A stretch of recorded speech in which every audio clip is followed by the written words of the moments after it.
নমস্কাৰ বন্ধুসকল, মোৰ এটা নতুন ভিডিঅ'লৈ আপোনালোকক আকৌ এবাৰ স্বাগতম জনাইছোঁ। ভিডিঅ'টোৰ আৰম্ভণিতে আপোনালোকে কিছুমান দৃশ্য চাওকচোন। আপোনালোকে চাগে নিশ্চয় গম পাইছে CJPৰ কথা আজিৰ সময়ত ভাৰতৰ সকলো মানুহে জানে।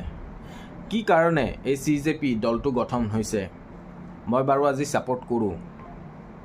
গণতন্ত্ৰৰ দেশত এনেকুৱা ধৰণৰ কথা বা সাহস কৰি ওলাই আহি নিজৰ স্বতঃস্ফূৰ্ত কথা ক'বলৈ সাহস কৰিব আজিৰ সময়ত লগা অতি প্ৰয়োজন হৈ পৰিছে। কিন্তু এই যন্তৰ মন্তৰত, দিল্লীৰ যন্তৰ মন্তৰত কি বাবে প্ৰটেষ্ট চলিছে? আপোনালোকে সকলোৱে জানে নীট এক্সাম আছিলে, নীট এক্সামৰ পেপাৰ লিক হৈছিলে। নীট এক্সামৰ পেপাৰ লিক হোৱা বাবে কেইবাজনো ছাত্ৰ ছাত্ৰীয়ে আত্মহত্যাৰ পথ বাছি লৈছিলে।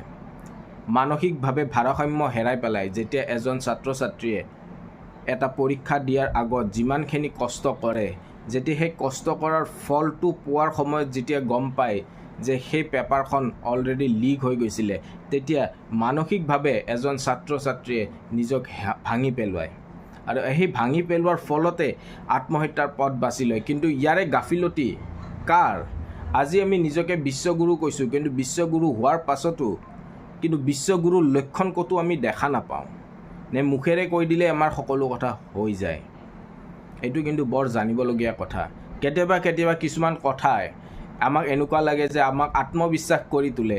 নে বিশ্বগুৰুৰ নামটো লৈ কেনে আমাক খালী শব্দটো কেৱল মানুহক শুনাবৰ কাৰণেহে দিয়া হৈছে নেকি? আজি CJPক আমি কিয় ছাপোৰ্ট কৰোঁ? এইকাৰণে ছাপোৰ্ট কৰোঁ যে আজিৰ সময়ত গণতন্ত্ৰৰ দেশত কিছুমান আজিৰ সময়ত মাত মাতাটো অতি প্ৰয়োজনীয় হৈ উঠিছে। যেনেকৈ ময়ো আজিৰ সময়ত ফোন কেমেৰা আৰু স্পীকাৰৰ হেকক লৈ কেনে যিটো আৱাজ উঠাই আছোঁ, এই আৱাজটো মই পৰি যাব নিদিওঁ। কিয় নিদিওঁ? আজিৰ সময়ত নাজানো কিমান মানুহক ইয়াতে ফোন হেক কৰি কেনে মেণ্টেলি টৰ্চাৰ কৰি ব্লেকমেইল কৰি মাৰি পেলাইছে। আজি যদি ময়ো মনে মনে থাকোঁ, আজি মই ইয়াৰে ভুক্তভোগী, কালি আপোনালোকেও হ'ব। আৰু বা কোনে বা এনেকুৱা ভুক্তভোগী হৈ কেনে নিজৰ প্ৰাণ হেৰুৱাইছে তাৰ কোনো মান নাই। আৱাজটো কোনোবাই উঠাবই লাগিব। আজি মোক এজন পগলা ল'ৰা বা মোক মেণ্টেলি ডিষ্টাৰ্ব ল'ৰা দেখুৱাৰ কাৰণে এটা টীম লগাই দিয়া গৈছে। কালি চাগে এই CJPৰ এই ল'ৰাজনৰ লগতো কৰিব। কাৰ লগত কৰিব? যোনে আৱাজ উঠাব তাৰ লগতে কৰিব নেকি? এনেকুৱা হৈ পৰিছে আজিৰ সময়ত।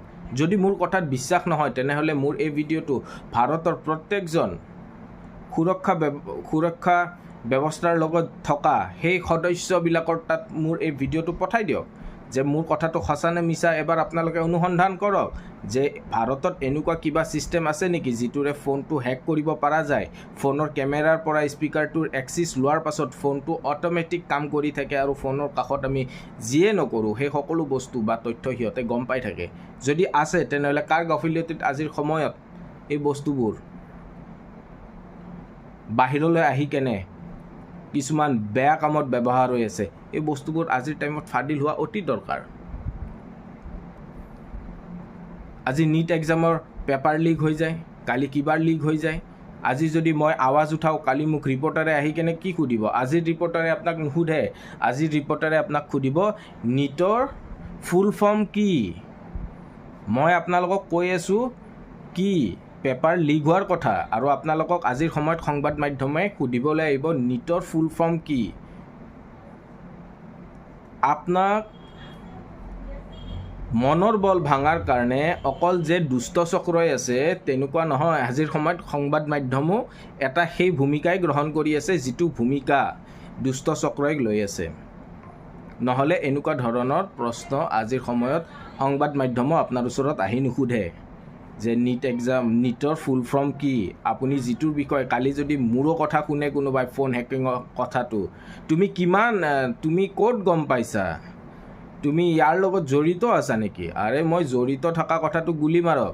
মই যিটো কথা উঠাইছোঁ সেইটোৰ ওপৰত ধ্যান দিয়ক। সেইটো কথা আপোনালোকে উঠাওক যে সঁচাকৈ ভাৰতত এনেকুৱা টেকন'লজি আছে নেকি যিটোৰে ফোনটো হেক কৰিব পৰা যায়। আজিৰ সময়ৰ সংবাদ মাধ্যমো সেই ধৰণৰে হৈছে যি ধৰণে আজিৰ সময়ত আমাৰ দেশৰ ছিষ্টেম হৈছে। আৰু আপোনালোকক মই কৈছোঁ যে অসমতো নহয়, গোটেই ভাৰতবৰ্ষত জাতিগত এটা সমস্যা আছে। আজিৰ সময়ত জাতি চাই কেনে বহু ক্ষেত্ৰত বহু কাম কৰি আছে।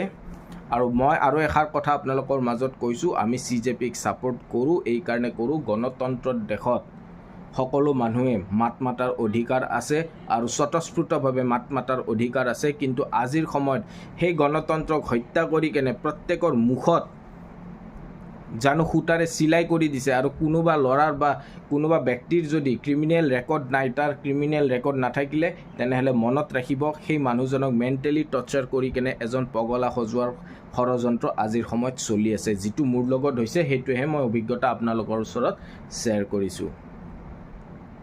কিন্তু আজি এই CJPৰ প্ৰটেষ্টটো মই যিখিনি জানো সফল হোৱাৰ দিশে আগবাঢ়ি আছে। মানুহক যিমানে দবাই নথওক কিয়, কিন্তু এদিন হ'লেও স্বতঃস্ফূৰ্তভাৱে মানুহে বাহিৰলৈ ওলাই আহিব। আজি সেই বস্তুটোৱে মই আজি দিল্লীৰ যন্তৰ মন্তৰত সেই ল'ৰাজনে যি ধৰণে কষ্ট কৰিছে তাৰ মই ফল পোৱা অনুভৱ কৰি আহি আছোঁ। কাৰণ আমি সকলোৱে ন্যায় বিচাৰোঁ, শিক্ষা ব্যৱস্থা ভাল হোৱা বিচাৰোঁ। কিন্তু সেই শিক্ষা ব্যৱস্থাতে যেতিয়া 18% GST লগায় তেতিয়া সন্দেহৰ আৱৰত বহুত কথা আহি পৰে। আমাক লাগে কি? শিক্ষা আৰু স্বাস্থ্য লাগে। কিন্তু আমাৰ ভাৰতত বেলেগ ধৰণৰ ৰাজনীতি হয়। কিয়? বিশ্বগুৰুৰ কাৰণে। এইবিলাক কথা আমি জানাৰ খুবেই দৰকাৰ হৈ পৰিছে আজিৰ সময়ত। আৰু মই ফোন হেকিঙক লৈ কথা উঠাই থাকিম, আজিও উঠাম, কালিও উঠাম আৰু জীয়াই থকা পৰ্যন্ত মই উঠাই থাকিম। মোক পগলা ল'ৰা সজাবৰ চেষ্টা কৰিছে, কৰি থাকক। মোক ফচুৱাৰ চেষ্টা কৰিছে, মোক কি কৰিছে মই সেই বস্তুবিলাক আপোনালোকক আহি থকা সময়ত ভিডিঅ'ৰ মাধ্যমেৰে প্ৰত্যেকটো কথাই আপোনালোকৰ ওচৰত মই ক'ম। আৰু কি ধৰণে এই দুষ্ট চক্ৰটোৱে কাম কৰে মই আপোনালোকক আগৰ ভিডিঅ'ত কেইজনমানৰ মই ফটো আপোনালোকক দেখাইছিলোঁ। আৰু ইহঁতৰ প্ৰত্যেকজন মানুহে আপোনাৰ পিছৰ পৰা কিছুমান কথা ব্যক্ত কৰে। কাৰণ ফোন হেক কৰাৰ পাছত আপোনাৰ যি কথা পাতে সেই কথাটোকে ৰিপিট কৰাই সেই পিছৰ পৰা শব্দবোৰ কৈ থাকে। সেইকাৰণে মনত ৰাখিব, মই আজি CJPলৈকেও এই মেছেজটো দিব বিচাৰোঁ যে আপোনালোকৰো ফোন হেক হ'ব পাৰে। আৰু ফোন হেক হোৱাৰ পাছত আপোনালোকৰ যদি কোনো ক্ৰাইম একো নাই তেনেহ'লে আপোনালোকৰো ফোন হেক কৰি আপোনাক মেণ্টেলি ডিষ্টাৰ্ব দিয়াৰ যত্ন কৰিব। যাৰ বাবে মই আজি এই ভিডিঅ'টো বনাইছোঁ। আৰু আমি CJPক ছাপোৰ্ট কৰোঁ। আৰু দেশত কিছুমান ছিষ্টেম সলনি হোৱাৰ অতি প্ৰয়োজন হৈ পৰিছে। আৰু মই ভাবোঁ এই প্ৰটেষ্টটো সফল হ'ব। কাৰণ ভাৰতৰ কোনো ছাত্ৰ ছাত্ৰীৰ লগত যাতে কোনো ল'ৰা ধেমালি কৰিব নোৱাৰে তাৰ বাবে এখন আইন আমাৰ ভাৰতত লাগে, অতি প্ৰয়োজন। ধন্যবাদ। জয় অসম।